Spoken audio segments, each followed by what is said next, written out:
یہ نہیں معلوم کہ پہلا تھپڑ کس نے مارا تھا۔ یہ بھی نہیں معلوم کہ کس کے زہریلے لفظ سب سے پہلے وجود کو چیرتے ہوئے گزرے تھے، مگر یہ معلوم ہے کہ اس بچے کے لیے اس سے بڑھ کر کوئی تکلیف نہیں تھی کہ اس کی اس طرح تذلیل کی جاتی، سر بازار اس پہ چوری کا الزام لگایا جاتا۔ اسے کسی نے ایک دکان سے نکلتے دیکھا تھا جہاں دکاندار موجود نہیں تھا، اور اس کے ہاتھ میں ایک پرفیوم اور گھڑی تھی۔ کسی نے اس سے وضاحت نہیں مانگی، اسے صفائی کا موقع نہیں دیا، بس اس پہ چوری کا الزام لگا کر سب نے اسے پکڑ لیا تھا۔ اور پھر اسے پکڑتے ہی سب کو اپنی اپنی دکانوں سے گم ہوئی پرانی چیزیں بھی یاد آنے لگیں۔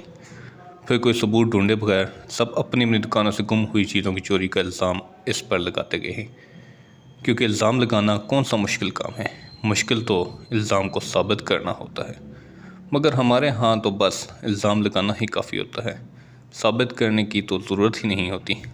سب جوانوں بوڑھوں نے بڑے بازار میں اس بچے پہ کی جانے والی مار پیٹ میں بڑھ چڑھ کر حصہ لیا۔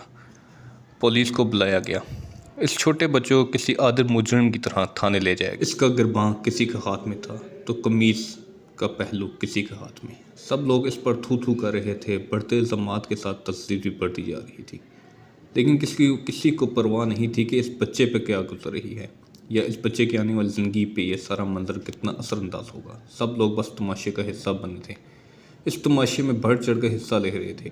بچے کا باپ جب تھانے آیا تو ایک ایک الزام لگانے والے کو اس نے ہر نقصان کا ازالہ کرنے کا وعدہ کیا۔ کوئی ثبوت نہیں مانگا، بس ان سے جان چھڑانے کی کوشش کی۔ سب کی منت ترلے کر کے ان لوگوں سے اور پولیس سے جان چھڑا کر سر جھکائے بیٹے کو ساتھ لے گیا۔ تماشا ختم ہوا تو سب نے اپنے اپنے گھر کی راہ لی۔ سب کے سینے تنے ہوئے تھے، سر فخر سے بلند تھے کہ ہم نے ایک عظیم کارنامہ سر انجام دیا ہے۔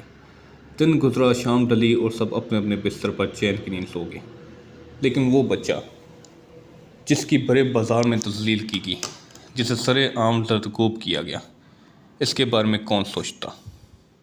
جب سب لوگ فخر سے سر بلند کیے جا رہے تھے تو وہ وہاں سر شرم سے جھکا کر جانے والوں کی پرواہ کیسے کی تھی؟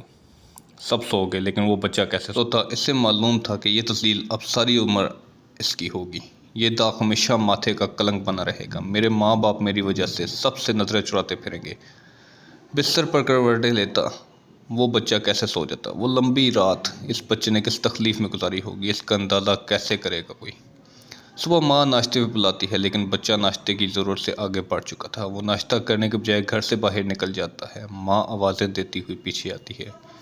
بچہ دریا پہ پل پہ چڑھ جاتا ہے۔ ماں آوازیں دے رہی ہے، مگر بچے کو اپنے جسم پہ لگی کلک تو نہیں تھی۔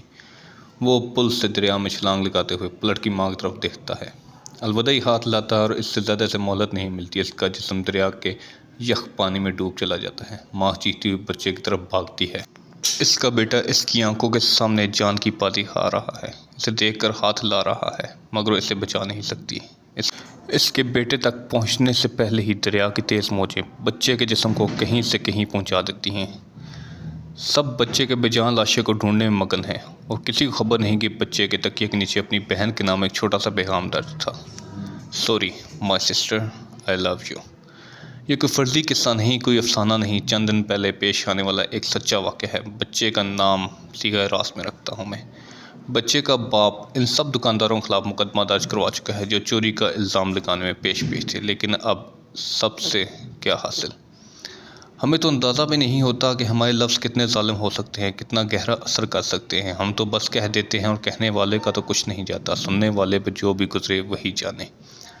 ہمیں کسی پہ الزام لگاتے ہوئے کوئی ثبوت نہیں چاہیے ہوتا، بس شک ہونا ہی کافی ہوتا ہے۔ ہمیں کسی کی تذلیل کرنے سے کوئی فرق نہیں پڑتا، ہمیں تو بس اپنا شملہ بلند رکھنا ہے۔